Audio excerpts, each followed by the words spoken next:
여러분이 잘 아는 우리 네덜란드의 화가 빈센트 반 고흐가 있습니다. 여러분이 알고 있겠지만 원래는 화가로 시작하지 않고 전도사의 사역들을 한 경험이 있다라는 겁니다. 특별히 광산촌에서 사역을 한번 할 때였습니다. 어느 날 광부 한 사람이 부대자루로 된 셔츠 하나를 입고 그의 앞에 지나가게 됩니다. 근데 뒷 모습을 보니까 글자 한 글자가 문장이 새겨져 있는 거예요. 뭐라 새겨져 있냐면 부서지기 쉬우니 조심히 다룰 것. 한번 따라합시다. 부서지기 쉬우니 조심히 다룰 것. 우리 좌우 앞에 있는 성도님들 한번 보시면서 부서지기 쉬우니 조심히 다루어 주세요. 여러분, 그렇죠? 부서지기 쉬우니 조심히 다뤄갈 것이 바로 저와 여러분 같은 사람인 거죠. 그래서 사도 바울 선생님도 우리 인생을 가리켜서 질그릇이다라는 표현들을 썼습니다. 잘 깨어지기 쉬운 거죠. 그래서 아픔도 있고 고통도 있고, 근데 어느 누구도 이 아픔이나 고통을 담고 살아가고 싶어하는 사람들이 오늘 같이 예배드린 저와 여러분도 없을 거예요. 거기서 벗어나기를 원하고 거기서 일어나기를 원하고 막 몸부림친다 이 말입니다. 예수를 믿는 저와 여러분들도 그게 잘 안 될 때 굉장히 속도 상하고 또 원망 불평도 하나님께 할 때가 간혹 있죠. 그러면서 우리의 삶이 안 되면 그냥 이렇게 내려놓을 때도 참 많아요. 성경에도 보니까 여러 가지 아픔들을 안고 살아가는 분들이 참 많았습니다. 여러분 잘 알고 있는 야곱도요, 환도뼈가 위골이 되잖아요. 지체장애로 살아가요. 뭐 그만 그렇습니까? 입다 같은 경우에는 그 출신이 또 그렇게 온전치 못하잖아요. 어머니가 또 기생이거든요. 그러니까 주변에서 받는 시선들, 따가운 시선들 굉장히 힘들었을 거예요. 그뿐만 얘기했습니까? 한나 같은 경우에는 정말 여성의 입장에서는 아기를 출산하고 또 키우고 또 이런 부분들이 참 큰 복이라고 생각을 했을 텐데 그 아기조차 낳을 수 없는, 태가 다치는 그런 고통도 있었고, 욥은 또 어떻습니까? 알지 못하는 일들로 인해서 얼마나 많이 힘들고 어려운 시간들을 보냈습니까? 다시 말해서 이 아픔과 고통 누구에게나 다 있다 이런 거죠. 근데 이 아픔과 이 고통이 꼭 그 아픔과 고통만을 안겨주든가 또 전화위복이 되는 경우도 참 많습니다. 방금 전에 이야기했던 야곱 같은 경우에도 비록 환도뼈가 위골이 되긴 했지만 그의 이름이 야곱에서 이스라엘로 바뀌면서 하나님과 싸워 이겼다라는 그 이름이 오늘도 회자되고 있는 거예요. 그뿐이겠습니까? 수많은 주의 백성들이 아픔들이 많았어요. 12회를 혈류증으로 고통당한 여인은 그냥 그 자체가 고통이었잖아요. 근데 그가 주님을 만나면서 그의 인생이 달라집니다. 맹인 바디메오도 마찬가지죠. 보지 못하는 그 아픔과 고통, 그런데 그 아픔과 고통이 주님을 만나면서 그의 인생이 또 바뀌어집니다.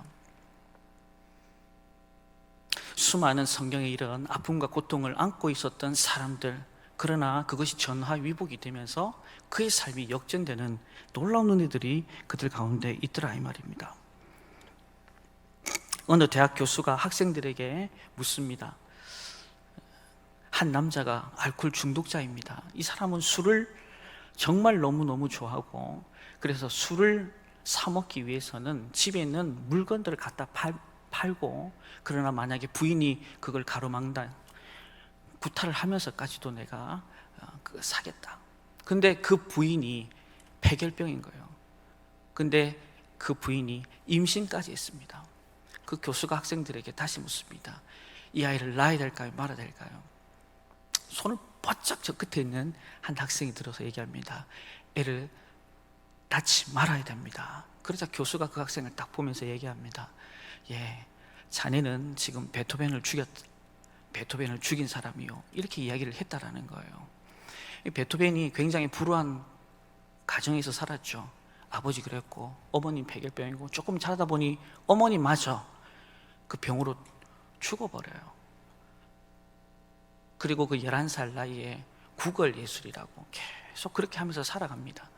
근데 음악인에 있어서 듣지 못하는 이 청각장애는요, 더할 나위 없은 큰 고통이었다 이 말입니다. 근데 그 불우한 인생을, 삶을 창조적 조건으로 승화시켜 버리더라 이 말입니다. 여러분, 이 고난, 이 고통, 불행하고 불운한 것처럼 보여. 근데 이 고통이라는 것은 도리어 행복과 은총을 위한 가장 아름다운 번제물이다라는 겁니다. 그래서 시편의 기자도 119편 71절에 이 고난에 대해서 뭐라고 해요? 고난이 내게 유익이다. 고난이 내게 유익이다. 율법이 이것을 가르쳐 주시더라.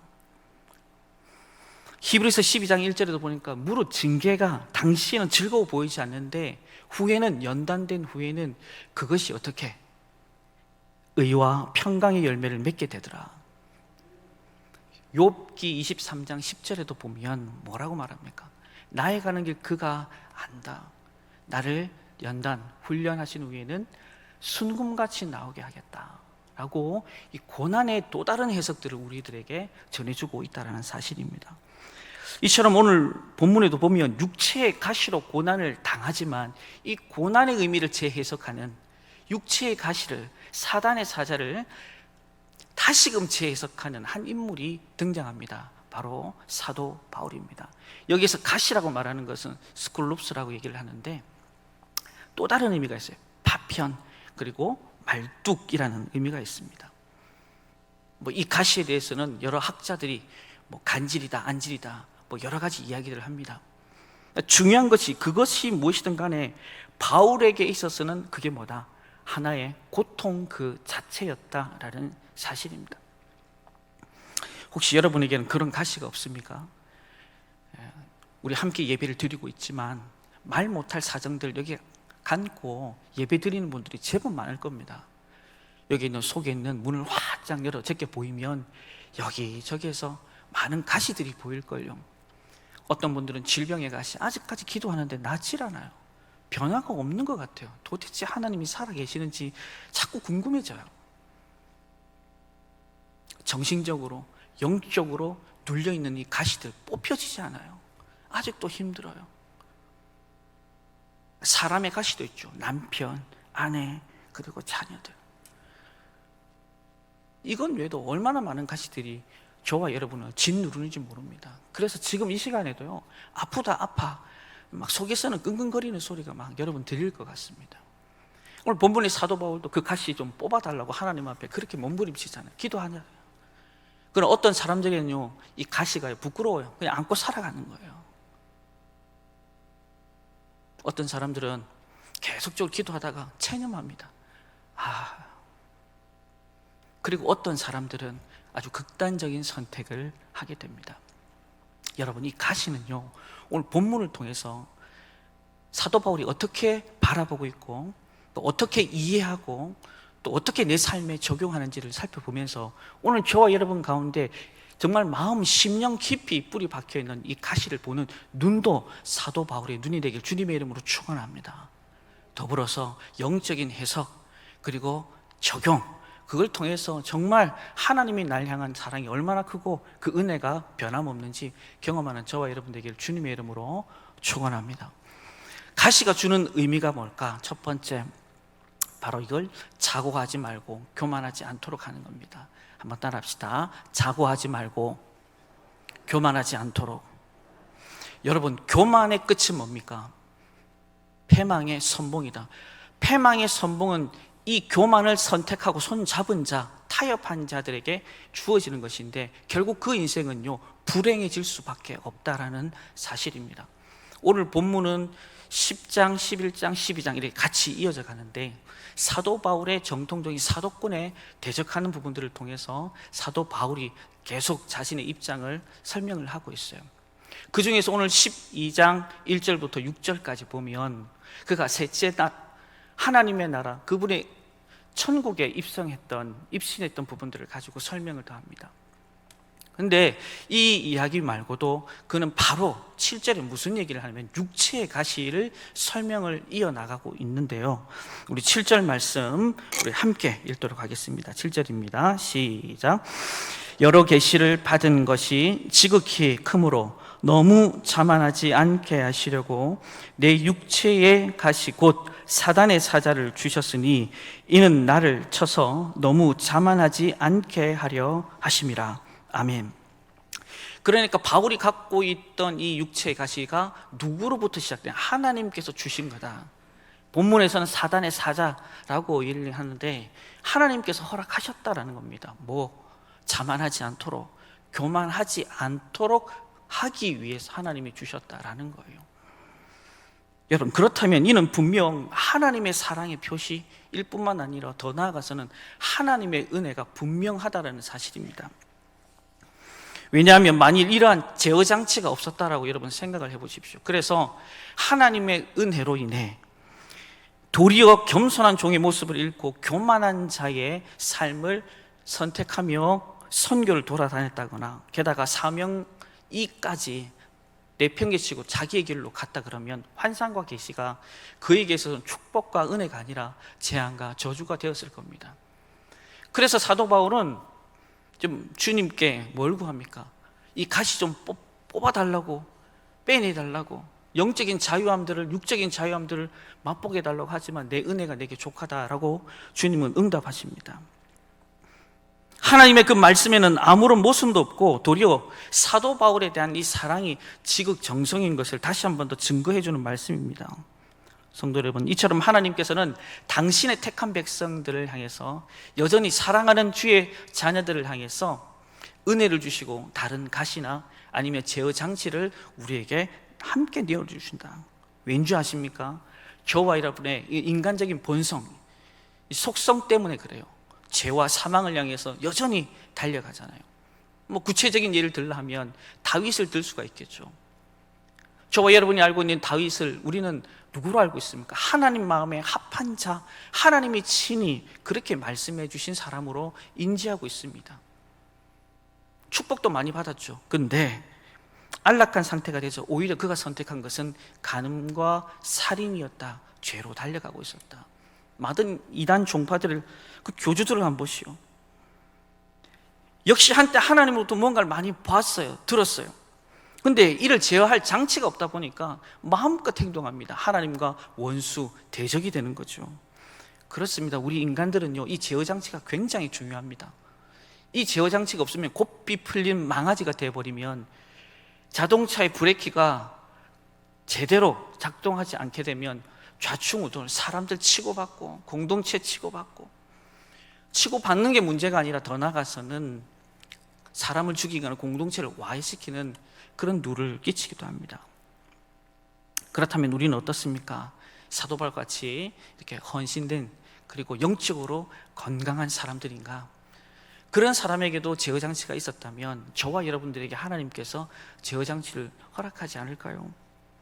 그러므로 우리 성도 모두는 하나님께서 이 모양 저 모양 가시를 줄 때 한번 따라합시다. 원망 말고, 불평 말고. 참 원론적인 이야기를 목사님 하시는 것 같습니다. 근데 성경은 그렇게, 또 오늘 본문에 등장하는 사도 바울도 그렇게 원론적인 것에 집중할 때 하나님이 주신 은혜가 남달랐다라는 거죠. 오히려 감사와 은혜로 나아가야 된다.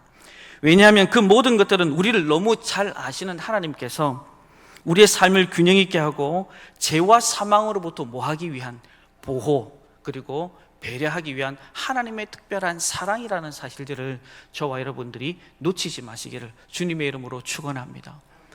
이 가시라는 단어, 그리고 가시를 주신 하나님의 의미는 바로 우리의 자만, 그리고 교만, 결국 그 끝이 망하여서 불행해지기를 누구보다도 원치 않는 하나님께서의 그 마음이 저와 여러분을 통해서 오늘 이렇게 사도 바울을 통해 드러나고 있다는 사실입니다. 한 걸음 더 나가서 사도 바울은 이 가시를 주신 이유에 대해서 하나님과의 영적인 관계를 올바로 세워가는 것이다. 한번 따라합시다. 하나님과의 영적인 관계. 우리 옆 사람에게 한번 물어봅시다. 우리 성도님의 영적인 관계는 온전하십니까? 한번 물어보시죠.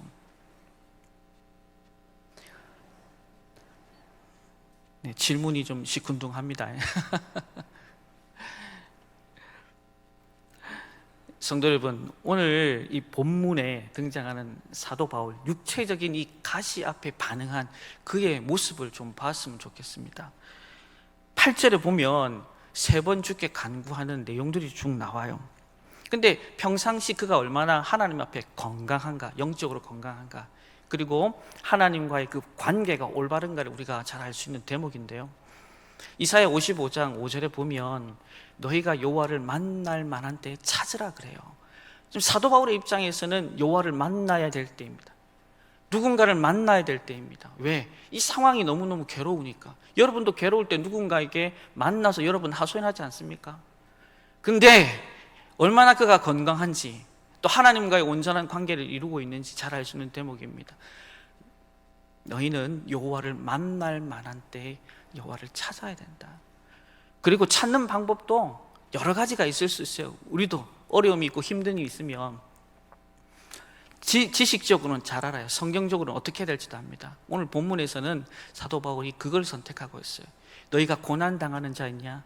야고보서 5장 13절에 보니까 기도할 것이요. 뭐하라?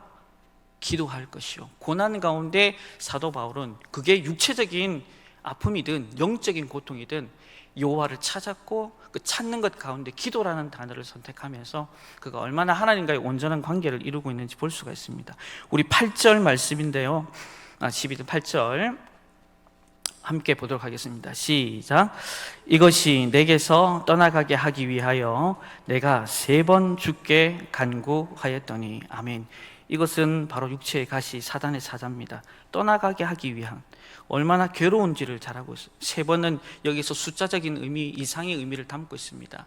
정말 처절하게, 완전하게 하나님 앞에 구한 거죠. 주께 간구했다. 왜 기도했냐? 가시가 너무 힘드니까. 육체적으로, 영적으로는 복음 되어야 되는데 오히려 이것 때문에 방해가 될까 봐. 그래서 그는 하나님 앞에 간절히 기도합니다. 그런데 하나님의 반응은 뭡니까? 우리 9절 말씀인데요, 함께 읽도록 하겠습니다. 9절입니다. 시작. 나에게 이르시기를 내 은혜가 내게 족하도다. 이는 내 능력이 약한 데서 온전하여 짐이라 하신지라. 그러므로 도리어 크게 기뻐함으로 나의 여러 약한 것들에 대하여 자랑하리니 이는 그리스도의 능력이 내게 머물게 하려 함이라. 아멘. 여기 보시면 내 은혜가 내게 족하다라고 얘기합니다. 다시 말하면 그 가시가 뽑혀지는 게 아니고 그대로 있는 게 너에게 은혜다라고 얘기를 하는 거죠. 그런데 진짜 우리 사도 바울이 하나님과의 영적인 관계나 이 관계성에서도 올바르다는 것이, 세미한 음성 듣는 훈련도 잘 돼 있지만 음성 앞에 어떻게 반응하는지가 오늘 저와 여러분들에게 영적인 도전이 되어야 할 것 같습니다. 안 된다, 스탑. 그리고 난 뒤에 도리어 기뻐했다. 한번 따라합시다. 도리어 기뻐하더라.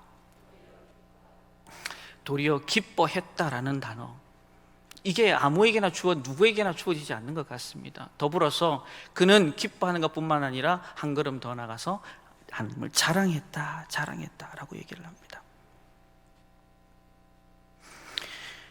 여러분, 그는 자기 몸에서 가시가 아직 해결된 게 없어요. 그냥 고통 그 자체인 거죠. 아픔 그 자체예요. 환경이 변화된 것도 없습니다. 근데 자랑한대요. 중요한 사실이 있습니다. 그 이유가 뭘까? 그의 인식이 바뀌었는데요, 인식이 어떻게 하면 바뀝니까? 주변에서 인식 바꿔야 된다라고 말을 하면 바뀌어집니까? 물론 잠깐은 되겠죠. 변화 이야기를 하면 될 것 같습니다. 그러나 중요한 사실이 있어요. 지금 사도 바울이 하나님과의 관계 속에서, 영적인 관계 속에서 얼마나 건강한지의 그 첫 출발이 뭐다? 바로 기도였다라는 사실들을 우리가 잊지 말아야 하는 것입니다. 기도 전에는 단지 그 가시가 고통의 근원으로 보였어요. 나를 아프게 하고 찌르게 하는 그 대상으로만 간주가 되었습니다. 그런데 중요한 사실은 기도하고 난 뒤에 그 가시를 볼 때는 육적인 눈이 감기고 영적인 눈이 열리더라. 육적인 눈이 감기고 영적인 눈이 열리더라. 성도 여러분, 저와 여러분에게 어떤 가시가 있습니까? 물론 지금 그 가시가 뽑히지 않은 상태가 너무너무 괴롭고 고통스러울 겁니다. 그러나 고통만이 있는 것이 아니다. 그게 뭐가 있다? 유익함들이 있다라는 겁니다. 다시 말하면 이 제어장치, 이 가시는요, 하나님과 우리 사이를 굉장히 거리 간격을 유지시켜줘요.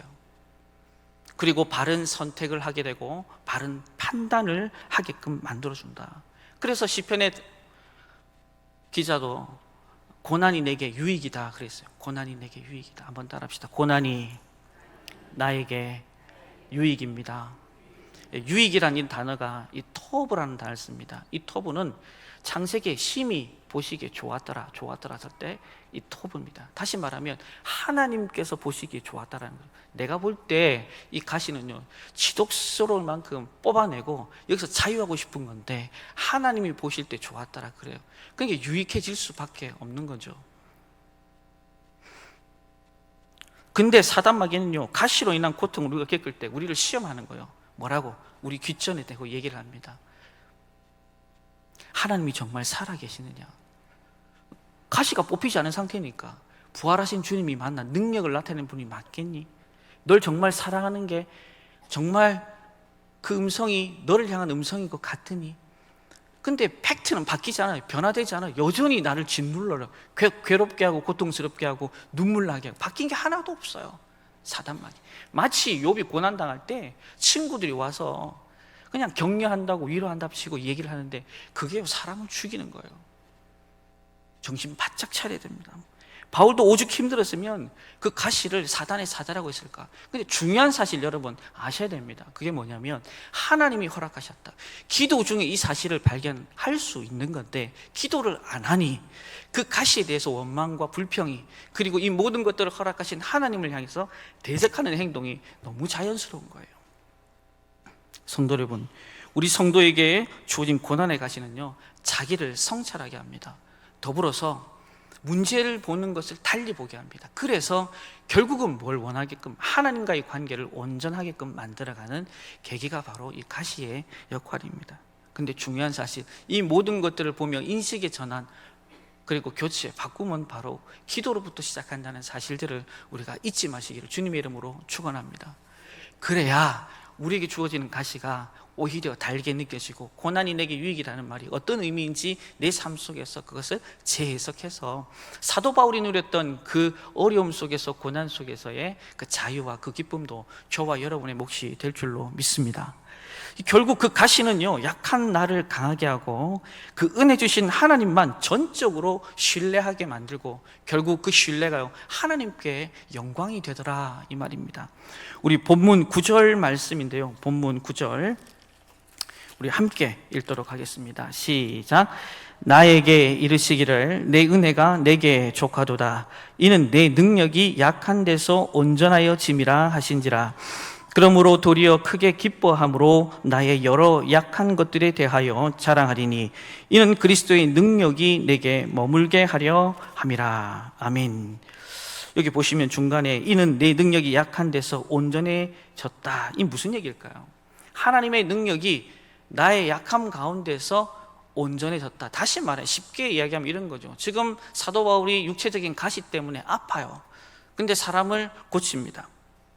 죽은 자도 살려요. 갖가지 이적들을 일으킵니다. 그럴 때마다 사람들은 그 능력이 바울의 능력이 아니라 바울이 그렇게 전하고 있는 전능하신 하나님에 대한 부분들을 인지하고 믿게 되더라, 이 말입니다. 근데 만약 바울의 그 육체적인 가시가 없다면 바울 스스로도요, 내가 했다 착각할 수 있어요. 설마 바울이 그랬겠나? 아닙니다. 천하의 다윗도요, 간음하고 살인해요. 사도 바울이 그렇게 이야기하잖아요. 의인은 없나니 하나도 없다. 맞아요. 하나도 없어요. 자기도 자기 자신을 믿지 않습니다. 나를 나다게 하신 하나님을 신뢰할 뿐이지. 그렇게 착각을 하면은 궁극적으로 하나님의 능력을 사람들이 믿지 못할 거예요. 그래서 하나님은 우리에게 우리 힘으로 해결하기 어려운 가시를 주신다, 이 말입니다. 우리의 인생을 괴롭게 하고 곤란하게 하고 힘들게 하고 피곤하게 하려고 주시는 것이 아니다. 오히려 그렇게 함으로 인해서 내 안에 계신 주님이 드러나고 주님의 이름이 온 세상에 전하게 된다라는 겁니다. 여러분, 역사를 한번 돌아보십시오. 옛날 고린도 교회 있는 그리스에서 지혜 있는 자는요, 바로 지혜가 있는 자가 강한 자였어요. 로마 시대 때는요, 힘 있는 자였죠. 유대 시대 때는요, 율법에 능통한 자였습니다. 그럼 오늘을 살아가는 이 시대에 여러분, 강한 자가 누굴까요? 제가 굳이 말하지 않아도 여러분 아마 속으로 대답할 겁니다. 육신의 정욕, 안목의 정욕, 이생의 자랑, 이 모든 것들을 쥐고 흔들 수 있는 권력, 명예, 물질에 사로잡혀 있는 사람이다라고 말할 수 있을 거예요. 근데 진짜 강한 자가 누구일까요? 정말 그런 걸까요? 잠시 보였다 사라지는 안개와 같은 것을 붙들고 의지하고 그게 전부다라고 말하는 사람 아닙니다. 진짜 강한 사람은 그 하나님, 그 모든 것들을 만드시고 빚으시고 조성하신 그 하나님의 옷자락을 붙드는 자, 그리고 그 앞에 무릎 꿇는 자, 그 사람이 진짜 강한 자고 그 사람을 통해서 하나님의 은혜가, 능력이 임하더라, 이 말입니다. 그래서 하나님은요, 우리를 강한 자 되기 위해서, 특별히 강하다라는 것은 어디에서 강해야 될까요? 세상 가운데 정복하고 다스리고 땅이 충만하라고 우리에게 그렇게 선포하며 가르치셨어요. 그러한 강한 자가 되기 위해서는 때로는 우리에게 연단이 필요하고 훈련이 필요한데 그게 가시다, 이 말입니다. 그렇게 하나님 앞에 쓰임받기를 원한다면 이 가시에 대한 새로운 인식들이 필요하겠죠. 우리 10절 말씀인데요, 함께 읽도록 하겠습니다. 시작. 그러므로 내가 그리스도를 위하여 약한 것들과 능욕과 궁핍과 박해와 곤고를 기뻐하노니 이는 내가 약한 그때의 강함이니라. 아멘. 여러분, 그러기에 우리는 그리스도를 위해서 약한 것을 자랑해야 되고, 또 그리스도를 위해서 때로는 능력과 궁핍과 박해와 이 곤고에 당하는 것도 기뻐해야 됩니다. 그럴 때 하나님의 은혜가 저와 여러분을 통해서 세상 가운데 자연스럽게 억지로 낼 필요가 없어요. 주님은 쥐어짜서 그의 삶을 세상 가운데 인위적으로 포장하지 않습니다. 그냥 있는 자리에서 말씀대로 그 말씀에 순종하였더니 하나님께서 예수님을 통해 놀라운 일들을, 기적들을 보이셨잖아요. 성도 여러분, 진흙이 굳어 있으면요, 토기장이가 기술을 발휘를 못해요. 그러니까 토기장이의 능력과 기술은요, 이게 흙의 상태겠죠. 부드럽고 연약하다. 대장장이도 마찬가지일 겁니다. 그의 기술을 펼치려고 하는데 이게 철이 당당하면, 딱딱하면 될까요? 대장장이의 어떤 능력과 기술이 드러나려면 이 풀무불 속에 들어가야 돼요. 그게 연해져야 된단 말이에요. 마찬가지예요. 뭐가 마찬가지일까? 하나님은 오늘도 저와 여러분을 쓰시기를 원하십니다. 믿으시면 아멘. 근데 연단 받으려 하지 않아요. 훈련 받으려 하지 않아요. 이런 어려움 속에 오히려 원망과 불평이 먼저 앞서는 경우들이 많더라. 강하다고 생각할 때, 교만에 빠져 있을 때, 그때는 하나님의 능력이 나타나지 않습니다. 그러나 내가 가시로 인하여 약해져 있을 때, 우리가 상한 갈대처럼 되어 있을 때, 병들어 실패하고 있을 때, 그때 하나님을 주목하고 바라보면 하나님께서 저와 이런 가운데 놀랍게 임재하실 줄로 믿습니다. 여러분이 잘 알고 있는 비영리단체 사지가 없는 삶의 대표인 닉 부이치치라는 분이 계세요. 많이 아마 들어봤을 겁니다. 아버지가 목사고 어머니가 간호사예요. 거기에서 이 닉 부이치치가 태어나요. 근데 사지가 없이 태어납니다. 해표지증이라는 이 유전 질환의 환자죠. 그에게서 육체의 가시예요. 아무것도 없어요. 근데 어릴 때 태어났으니 그걸 모르다가 10살, 11살이 되니 상대적으로 눈에 보이기 시작하는 겁니다. 그리고 비교하기 시작하죠. 극단적인 선택도 해요. 자살도 여러 번 선택을 하고. 근데 주님을 만나고 이 육체의 가시에 대한 또 다른 해석을 기도 중에 경험하게 됩니다. 그 은혜를 경험하고 나서 도리어 기뻐하고 도리어 자랑하면서 세상의 많은 사람들에게 산다는 게 뭔가, 주님 안에 머문다는 게 뭔가, 가시를 내가 해석한다는 건 어떤 의미인가 라는 내용들을 담고 영상을 한번 보도록 하겠는데, 우리 3분 30초짜리 영상입니다. 보시면서 저와 여러분에게 주시는 하나님의 그 가시의 의미들을 재해석하는 시간들이 되었으면 좋겠습니다.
So what do you do when you fall down?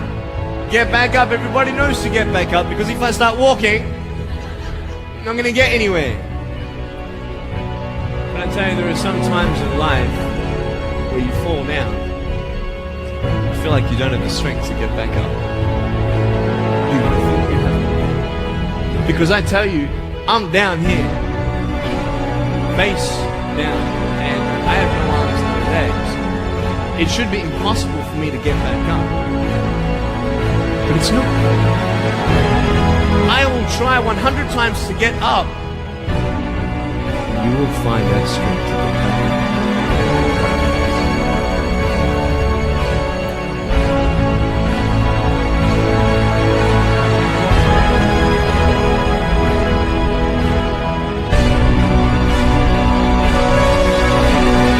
Let me ask you, do you know who you are?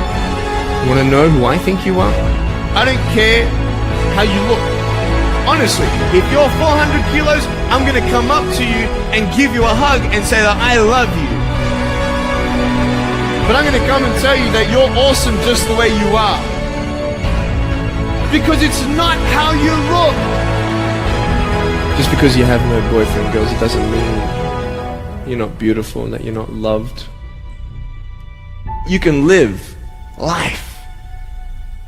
Life is not always good. Life is always not rosy. But life is worth living. My name is Nick Vujicic, and I love traveling around the world, fishing, golfing, and swimming. I love living life. I am happy.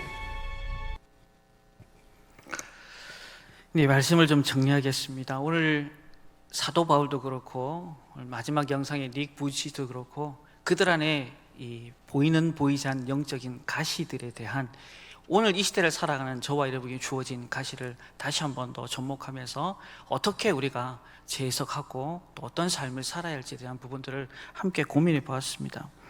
하나님이 주신 가시는 나를 변화시킵니다. 그리고 나를 겸손하게 하죠. 또 하나님과의 바른 관계를 맺게 합니다. 내가 누구인지를 알게 하고 내가 강한 사람으로 쓰임받을 수 있다는 것도 알게 합니다. 하나님의 능력은 약한 데서 강함으로 나타나게 된다는 사실들을 다시 한 번 더 바울은 우리에게 또 이 땅에 있는 많은 믿음의 형제자매들이 우리에게 말씀하고 있습니다. 오늘도 도리어 기뻐하고 도리어 그분을 자랑하는데 저와 여러분들이 귀하게 쓰임받기를 주님의 이름으로 축원합니다. 기도하겠습니다.